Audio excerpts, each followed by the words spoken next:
Welcome to the Bible and today's culture. We're beginning our domain of economics and business. The question is, what does God have to say about business and economics? Most of us don't know the Bible speaks to that. But here's the results God's looking for is there should be no poor among you. This is something Moses said in Deuteronomy chapter 15. But that just amazed me. I mean, what an audacious saying to say, we're going to reduce poverty in your country. And the Bible's talking about that. I had no idea. I'd never studied this in seminary. And Moses goes on to say, if only you fully obey the Lord your God and are careful to follow all these commandments I'm giving you today, there should be no poor among you. So I got into the Bible and began to look at what Moses had said that would allow him to make those statements. So one of the verses that deals with this subject is Deuteronomy 24. And it says to an owner of a farm, when you harvest your grapes in your vineyard, don't go over the vines again. Leave what remains for the alien, the fatherless, and the widow. All right, so in essence, he's saying all the profits are not yours. Some of them are for poor people. So what story in the Bible illustrates this principle? I'm not going to tell you right now. We'll get to it in a few minutes. But think about what story in the Bible illustrates this principle. Look at this verse. If a fellow Hebrew, a man or a woman, sells himself to you and serves you 6 years, in the 7th year you must let him go free. And when you release him, do not send him away empty-handed. Supply him liberally from your flock, your threshing floor, or your winepress. Give to him as the Lord your God has blessed you. I remember a lady that owned a real estate company, and she had brought in another lady to work with her. She trained her, taught her the whole business for a couple of years, and all of a sudden she left and set up her own business.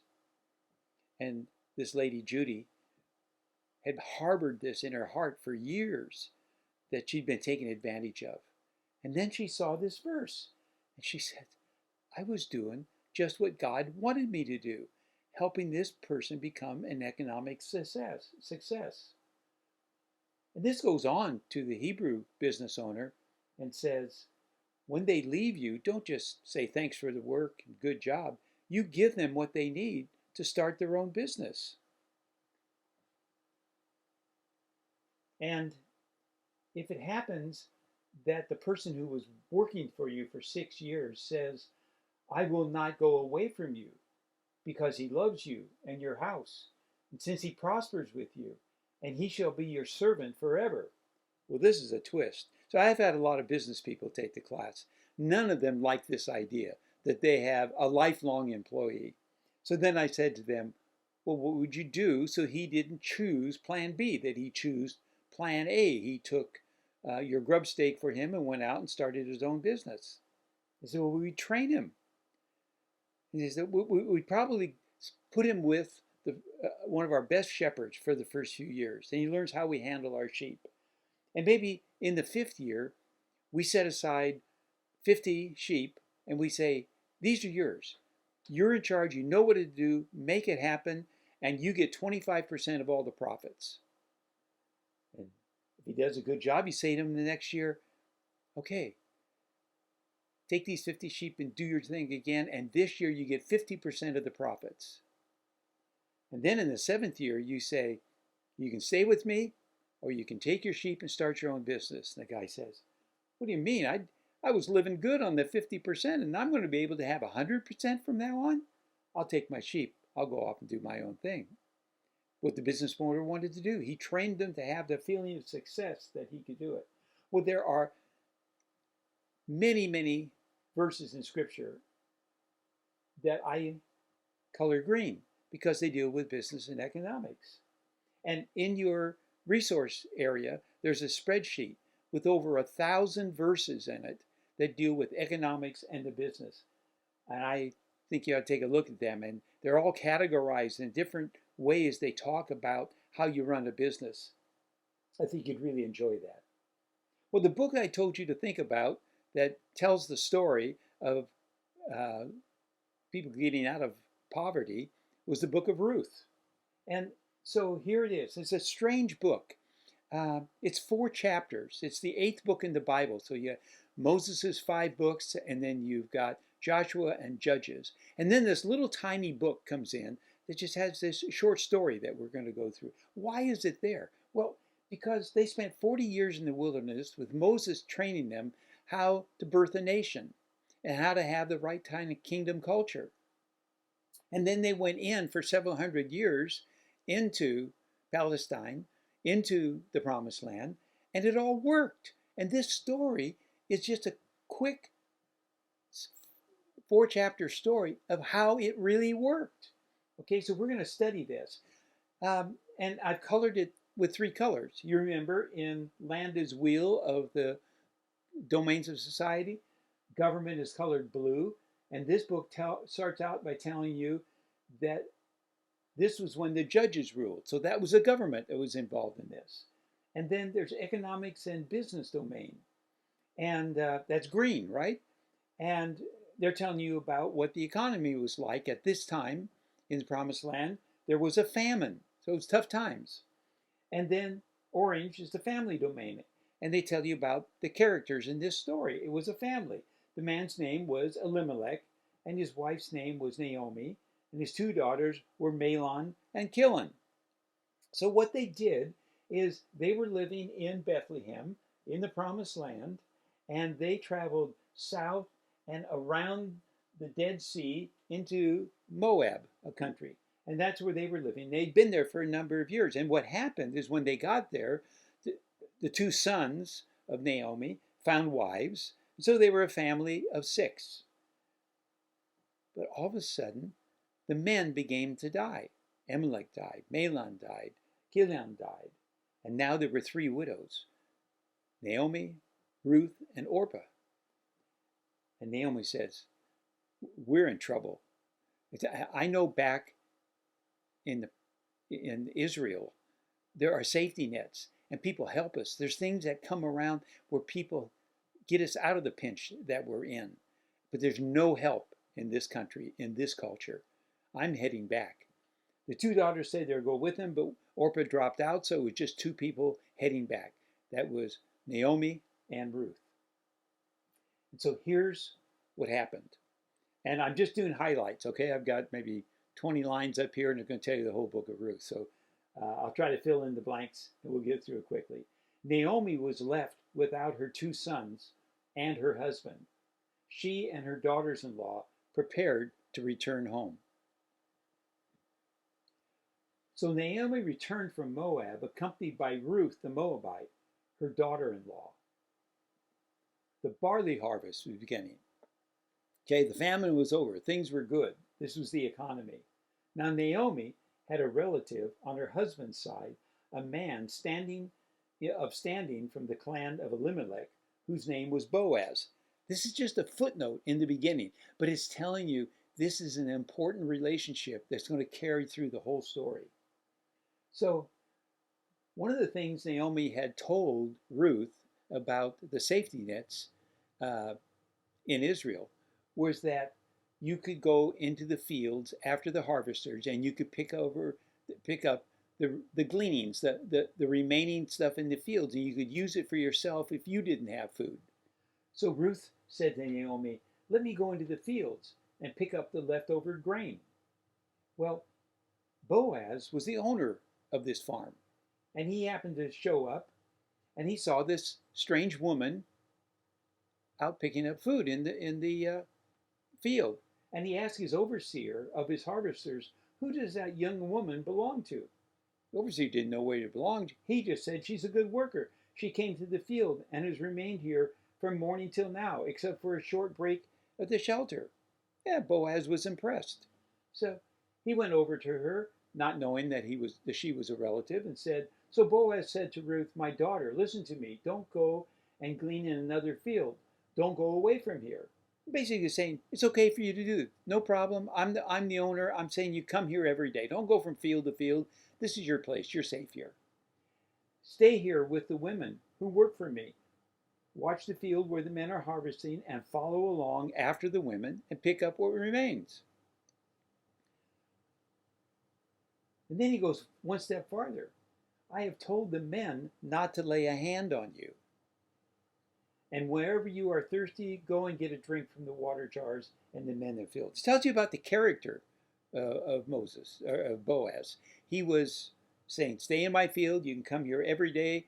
I'm protecting you from sexual abuse, and you can share in our food. So her mother-in-law asked her, when she came home that day, she said, where did you glean today? And where did you work? Then Ruth told her mother-in-law about the one whose place she had been working. The name of the man I work with today is Boaz, she said. Well, this was shocking to Naomi. Out of all of the people and all the farms around Bethlehem, she picked Boaz. And this is what Naomi said. The Lord bless him, Naomi said to her daughter. He, meaning God, has not stopped showing his kindness to the living and the dead. She added, that man is our close relative. He is our guardian redeemer. Guardian redeemer. Guardian, he protects them. That's what Boaz was doing. He was protecting her from sexual abuse, from getting thirsty, from having to find a new place to go every day. He was a true guardian. And he was a redeemer. Redeemer is like you go to a pawn shop and you leave something in order to get you some cash, but then you want something back, and so you go in and you pay for it, and that process of paying for it and taking it back is a redeemer. So that's another role that Boaz is going to play in redeeming the economic life of Ruth. So one day, Ruth's mother-in-law, Naomi, said to her, my daughter, I must find a home for you where you'll be able to be provided for. Now, Boaz is a relative of ours. So Naomi says to Ruth, when he lies down, note the place where he's lying. Well, the harvest was almost over, and they were doing winnowing. Okay, winnowing is when you throw the grain in the air, and it's windy, and it blows away the chaff, and the grain falls down without all the excess around it. And so they were going to sleep that night on the field. And so notice where he lies down, and then go and uncover his feet and lie down. He will tell you what to do next. So Ruth did it, and she went up and lay down next to Boaz. That awoke him. And Boaz said, who are you? And Ruth said, I am your servant Ruth. Spread the corner of your garment over me, since you are a guardian redeemer of our family. Boaz got the message. So Boaz spent some time looking up his family tree and found out that there was somebody else in a closer relationship with Naomi than him. So this is what he did. Boaz went up to the town gate. Whenever you hear town gate, think City Hall, okay? And sat down there just as a guardian redeemer that he had mentioned came along. So this was the person that was actually a closer relationship to Naomi. And Boaz said, come over here, my friend, and sit down. Then Boaz took 10 of the elders of the city and said, sit here. And they did so. Then he said to the guardian redeemer, Naomi, who has come back from Moab, is selling the piece of land that belonged to her relative Amalek. And I thought I should bring this matter to your attention and suggest that you buy it in the presence of all these seated here and in the presence of the elders of my people. If you will redeem it, do so. But if you will not, tell me, and I will know. For no one has the right to do it except you, and I am next in line. Then Boaz said, but there's one more thing. On the day you buy the land from Naomi, you also acquire Ruth the Moabite, the dead man's widow, in order to maintain the name of the dead with his property. At this, the guardian redeemer said, then I cannot redeem it, because I might endanger my own estate. You redeem it yourself. I cannot do it. I think what he was saying is, my wife doesn't like the idea of having a second wife in the house, right? And you're a bachelor. You're better set up for this. Now, here's government rules. It's in purple, right? Now, in earlier times in Israel, for the redemption and the transfer of property to become final, one party took off his sandal and gave it to the other. This was a method of legalizing transactions in Israel. So now you're looking at the title company. Okay, who gets title to the property? So the guardian redeemer said to Boaz, "Buy it yourself." And he removed his sandal in front of everybody who were witnesses. Then Boaz announced to the elders and all the people, "Today you are witnesses that I have bought from Naomi all the property of Elimelech, Kilion, and Mahlon. Also, the family matter. Also, I've acquired Ruth, the Moabite, Mahlon's widow, as my wife, in order to maintain the name of the dead with his property, so that his name will not disappear from among his family or from this hometown." And then Boaz said, "You are witnesses." And everybody said, "We are witnesses." All of a sudden, the poor widows were now taken in by a family member and taken into their business and taken into their family.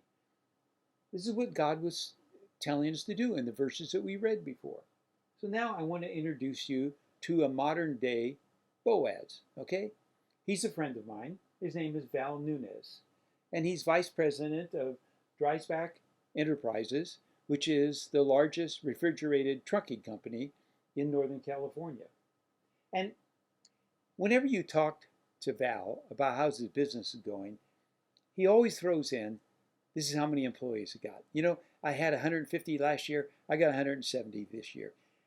He really feels his ownership of that business is his ministry to provide work for people. I can tell you a lot of other stories he does, things that he does for his people, but employment is a key thing. So Val goes to the rescue missions in Oakland, California, which is where his business is located, and he tells them, "I know you're helping people get back on their feet after being in drugs and poor and homeless and all that, and you go through a year-long training program. The ones that pass that program and you think would work right in my company, I will always have an entry-level job for them." So they call him up. They say, "I think we got a good guy for you." Val brings him in, and the first thing he does is he's hand trucking cold produce onto the trailers of the rigs. Val keeps watching him. He sees him do some things that were remarkable. Things, well, you know, I could promote him to this job. I think he'd fit well. And he keeps moving him up. I think the thing that makes Val the happiest is when he finds someone that he thinks is going to be a good truck driver. So he comes up to him and says, "You know, you're a great worker. Do you have any interest in being a driver of one of our tractors?" And the guy, "Well, sure, but I don't know how to do it." So Val says, "Look, I'll send you to driving school. You get your license. You be a driver for us." So then he watches him with the trucks. Does he take care of the truck well? Take care of the tractors well? Is he on time? Does a good job with the clients? Everybody feels they service very well. Fallon has a better idea. So he comes up to him and he says, after a few years, "Would you like to own your own tractor?" Of course, the guy says, "I can't afford that." Val says, "I got a deal for you. All right? 5 of my neighbors will put up 20% of the cost of your tractor. And if you agree that I get to take the payments for those loans and send it back to them right out of your paycheck before you even get it. If you agree to that, they'll buy your tractor." So, "Well, sure, what do I got to lose?" So he's now independent. He's got his own tractor. He's doing it. Val's pulling money out, sending it to his friends.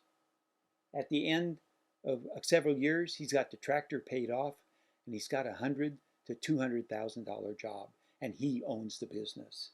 He never dreamed when he was at the rescue mission that this is where he would end up. But Val dreamed it because that's his ministry as a business owner. Let me introduce you to a 21st century church Boaz, okay? So John Krause was in his early 30s. He had spent over half of his life in and out of jail. But the last time in, he found Christ. And the word got to him that there was a church in Danville, where I live, and where my son-in-law and daughter go to church, Stacy and Bo. And so John looked up the church and showed up, and he was greeted warmly. And soon he was living with Stacy and Bo, and he was watching them raise their family. They have 3 kids. And he's talking to Bo, how does this work? And he's learning a lot. Soon one of the guys in the church said, John, are you looking for a job? Yeah, I've had little jobs here and there, but I'd love a real job. He said, well, look, what I do is I pick up used oil from restaurants. I refine it, and then we resell it. And it's not a swanky job. Refining is kind of grubby, but you're welcome to it. So John took the job. Todd, the owner of the company, was watching John. So he's doing a good job. After a while, he said, John, you're really an outgoing guy and you speak well. Have you ever thought of doing sales? John says, well, I'd like to try it. So they said, well, why don't you try it for a month? So John went out. Well, Todd had a problem. John was selling so well that Todd didn't have the equipment to execute on the orders. So at church, 3 guys, Dave, Todd, and Bo, my son-in-law, got together and said, you know, do you think John could run his own company? And Todd says, he learns well, you know, and especially this business, he knows it. He says, and there's an area I don't plan on moving into. If John wants to go in and start his own business there, he can. So everybody chipped in and made loans for the equipment that John would need. Meanwhile, John's going to AA. Make sure that he doesn't get back on drugs and alcohol. And there in AA, he meets Leanne. And they begin to date. Not long after that, John gets a phone call from a lady who says, when you were out of jail one time, we had sex and I had a baby, so I've got your son. I'd like for you to take care of him. Well, John talked to Bo about it and said, do you think I can be a dad? Bo said, well, why don't you give it a try? Bring him on over. Live at our place. Strangely enough, not long after that, another lady called and said, I have a son of yours. So they ended up 2 boys living with John at Bo and Stacy's house. DNA proved they were all true. Leanne and John have really fallen in love, got engaged, they got married. And I checked this out to the date. I checked these numbers out with John. I said, how long from the time you left San Quentin to the day you got married? And he said 30 months. In 30 months, he had his own business. He had a wife. He had 2 kids. And this little girl is their joint product in their family. So what if every church did something like this? What if 10 businessmen in a church got together and said, we're going to keep open at our business the lowest level jobs, entry-level jobs, for anybody who wants to get on to the work habit? And what if each of them found 1 job a year for somebody looking for work? That means in a year, 10 people would have been employed.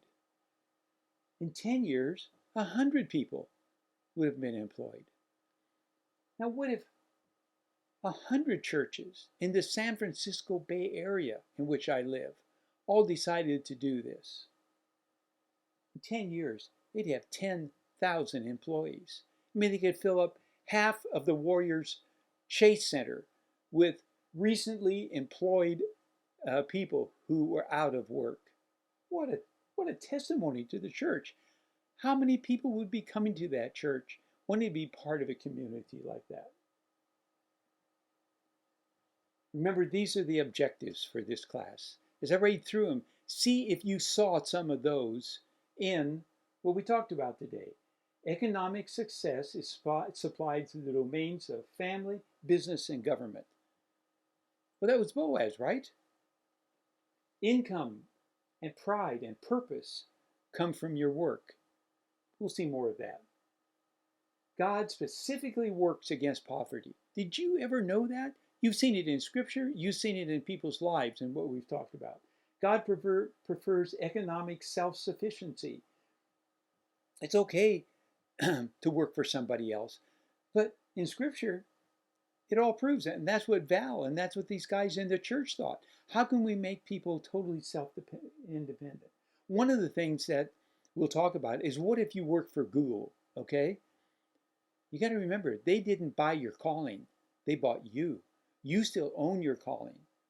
We'll talk more about that. God prefers training opportunities over welfare. And God prefers second chances.